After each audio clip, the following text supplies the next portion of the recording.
Welcome back everyone. मैं आपका mentor गुरु आप सभी का स्वागत करता हूं आपके अपने परिवार बैक बेंच ब्रेंच में। तो एक बार फिर मैं आपके साथ आया हूं, आपके बीच में आया हूं एक नई वैकेंसी को लेके जो एनएचपीसी के तरफ से आई है। ठीक, अभी तक आप लोगों ने बहुत सारी वीडियोस देख लिया होगा इसके ऊपर। ठीक है, तो चलिए फिर मैं थोड़ा सा कुछ हम लोग चर्चा कर लेते हैं और हम अपनी मेन मुद्दे की बात कर लेते हैं कि मैं क्यों आया हूँ इस वैकेंसी को लेके। ठीक, तो देख लो, ये है नॉन एग्जीक्यूटिव पोस्ट। ठीक, अब हम लोग चलते हैं उस पर सीधा। यह है जूनियर इंजीनियर के सिविल वालों के लिए, जिसमें टोटल 109 वैकेंसी हैं। ठीक, इनके जो बैकलॉग वैकेंसी थी 3 एससी के लिए थी, ओबीसी के लिए 6 थी, और जो करंट वैकेंसी है, ठीक, एससी के लिए 13, एसटी के लिए 5, ओबीसी के लिए 16। ठीक, और अदर के लिए मतलब जो यूआर होते हैं, जनरल होते हैं 51, ईडब्ल्यूएस के लिए 15।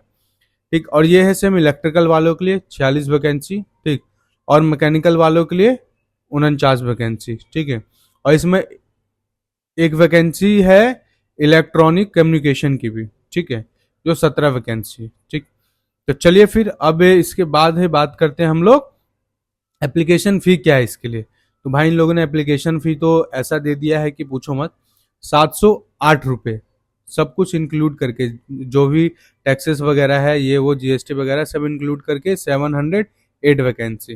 ठीक है, जो एक नॉर्मल कैंडिडेट के लिए काफ़ी ज़्यादा है।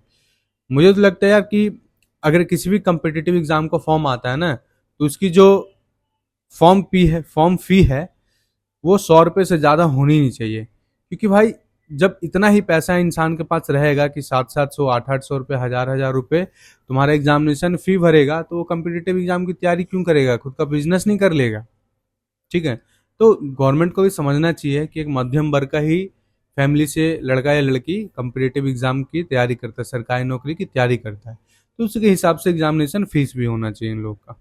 ठीक है, तो अब इसको अप्लाई कहाँ से करना है? तो इनका ऑफिशियल जो वेबसाइट है nhpcindia.com, इस पे जाके अप्लाई करना है। तो ये बीटेक और डिप्लोमा दोनों ही एलिजिबल है इसके लिए। ठीक है, सिलेक्शन प्रोसेस क्या है?